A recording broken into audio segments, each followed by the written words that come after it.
tardes, queridos compañeros y profesor. Nuestro grupo está conformado por Yamile Muñoz. Valentina Vélez. y por mi persona, Catherine Castañeda. El día de hoy venimos a hablarles sobre los animales poiquilotermos. En este video vamos a explicar ciertos términos como qué es la poiquilotermia, cuáles son los animales poiquilotermos, sus características y cómo funciona este mecanismo. Para hacer este video más entendible y más ameno, les voy a explicar un pequeño concepto sobre los animales poiquilotermos. Estos son un grupo de animales que presentan condiciones en donde no son capaces de generar, ya sea por procesos fisiológicos o metabólicos, su propio calor interno, es decir, que su temperatura corporal varía según la temperatura ambiente. La poiquilitermia es la condición que tienen algunos animales para regular la temperatura corporal absorbiendo calor externo a su cuerpo. La capacidad de generar calor metabólicamente es insignificante en comparación con la cantidad de calor que puede obtener del medio ambiente, como por ejemplo en la imagen que se muestra. Cuando la iguana sale a la superficie, la temperatura corporal es más alta y los latidos cardíacos más rápidos y vasodilatados. ¿Qué quiere decir vasodilatados? Significa que los vasos sanguíneos se expanden y aumentan el flujo sanguíneo. Y cuando ingresa al agua, la temperatura corporal es más baja, provocando latidos cardíacos más lentos y vasoconstricción. ¿Qué quiere decir vasoconstricción? Significa que reduce los vasos sanguíneos haciendo que el flujo de la sangre sea más lento. Es el tipo más frecuente de reacción térmica observado en animales. Se manifiesta de forma diferente en animales terrestres y acuáticos respectivamente. Los poiquilotermos acuáticos tienen temperaturas corporales casi iguales a las del agua, mientras que los terrestres no siempre tienen la temperatura corporal igual a las del aire. Por ejemplo, si alguna rana o algún caracol terrestre descansan en el sol, su temperatura corporal podría ser más elevada que la del aire. A pesar de esto, el animal cumple con las características de la poiquilitermia, ya que su temperatura corporal es una consecuencia del equilibrio de las condiciones térmicas del ambiente. Los animales poiquilotermos son conocidos erróneamente como animales de sangre fría. ¿A qué me refiero con esto de erróneamente? En un lenguaje menos científico significa que ellos al tacto presentan una frialdad. Pero esto lo voy a explicar con un ejemplo. Las iguanas y los insectos del desierto son animales poiquilotermos y normalmente suelen presentar una temperatura corporal mayor a la de los seres humanos. Con esto quiero dar a entender de que el término animales de sangre fría no es el más indicado para referirnos a los animales poiquilotermos. Claro esto, podemos continuar. Los animales poiquilotermos son anfibios, mayoría de peces, entre ellos está el tiburón y los caballitos de mar, los reptiles, invertebrados acuáticos y terrestres. Unos ejemplos claros de ellos pueden ser la iguana marina de las Islas Galápagos, los cocodrilos, las hormigas, las mariposas, entre otros. Características de los animales poiquilotermos.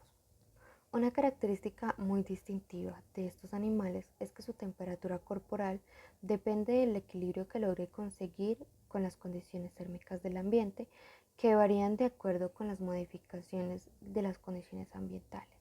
Otra característica es que los animales poiquilotermos no se alimentan cada día, inclusive ellos pueden pasar hasta meses sin hacerlo. ¿A qué se debe esto? Esto se debe a que como ellos no necesitan gastar tanta energía para regular su temperatura corporal, no necesitan tampoco alimentarse todos los días. Estos animales poiquilotermos presentan una piel áspera y carente de vello o pelo. Ellos también habitan en climas cálidos y no es frecuente verlos en clima frío.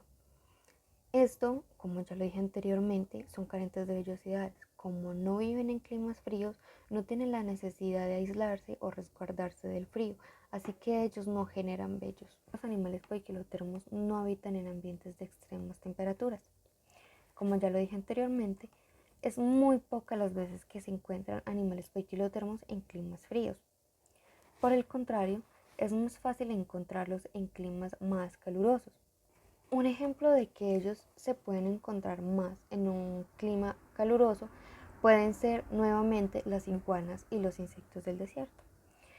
Para ellos se puede decir que es más fácil vivir en estas temperaturas, ya que como lo hacen en cualquier ambiente a la hora del mediodía, en que el sol está en su máximo esplendor, por decirlo así, buscan la sombra, por ejemplo, de una piedra, como se logra ver en la diapositiva, para poder controlar su temperatura y que ella no aumente como lo está haciendo el ambiente, la temperatura ambiente.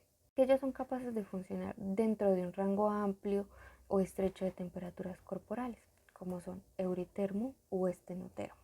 ¿Cómo funciona este mecanismo? La regulación de la temperatura depende de la capacidad para medir el intercambio de calor con el ambiente. Es frecuente que se deban producir ciertos ajustes a la termorregulación. Estos se dividen en dos grupos, los ajustes conductuales y los ajustes fisiológicos. Ajustes conductuales son los cambios en el comportamiento buscando zonas en el entorno donde la temperatura es favorable a las actividades. Los poiquilotermos salvajes alteran su posición modificando su conducta y de esta manera controlan su temperatura corporal. En los lagos o océanos donde existen grandes masas de agua, ya sea en la superficie o en la profundidad, estas dos masas poseen temperaturas totalmente diferentes una de la otra. Los peces que optan por vivir en una masa, ya sea en la superficie o en la profundidad, se adaptan a esta temperatura y la sostienen por largos periodos de tiempo. Esto es un claro ejemplo de la termorregulación conductual. La iguana del desierto suele exponerse a los rayos directos del sol en las horas de la mañana, hasta que los niveles de calor en el cuerpo ella considere que sean los adecuados. Cuando ella considera que el calor ya es muy excesivo, suele ponerse en la sombra hasta termorregularse y nuevamente ponerse al sol para recibir más calor. Esto es un claro ejemplo de la termorregulación conductual. Otro ejemplo de termorregulación en la iguana es cuando ésta suele exponer mayor área de superficie corporal sobre la superficie del suelo. Esto para que perciba más calor a través del fenómeno de la conducción, en donde ella percibe altas cantidades de calor y cuando cree que los excesos de calor ya son muy elevados, entonces suele alzar o elevar su cuerpo para que la superficie de contacto sea menor y así sostener el calor que tiene y no adquirir más de la superficie. Ajustes fisiológicos. Esta suele presentarse en tres tiempos principales. La primera son las respuestas agudas, en donde la temperatura a medida que incrementan la célula, sus moléculas tienden a agitarse más, por ende los niveles de energía se elevan exponencialmente. Respuestas crónicas, denominadas también aclimación y aclimatación. Estos son los cambios que sufre un individuo cuando vive en un ambiente térmico alterado por un tiempo prolongado de vida. Por ende, su temperatura suele modificarse. Cambios evolutivos. Las formas en las que la fisiología de los poiquilotermos suele alterarse debido a las modificaciones de los genes, cuando éstas suelen presentarse en ambientes diferentes durante muchas generaciones. Como podemos observar en la imagen de abajo, podemos ver a tres especies bajo radiación infrarroja: un anfibio, un reptil y un humano. El animal de sangre caliente, es decir, el humano, pareciera emitir luz propia, o sea, calor propio. Por el contrario, los animales de sangre fría, el anfibio y el reptil, permanecen de color oscuro. Por esta razón, los animales de sangre fría necesitan habitar lugares cálidos y calentar su cuerpo tomando sol o con otros mecanismos externos, como lo hemos explicado anteriormente, para poder elevar la temperatura corporal. Muchas gracias. Muchas gracias. Muchas gracias por la atención prestada. Si tienen alguna duda, inquietud o pregunta, pueden escribirnos y con mucho gusto les responderemos.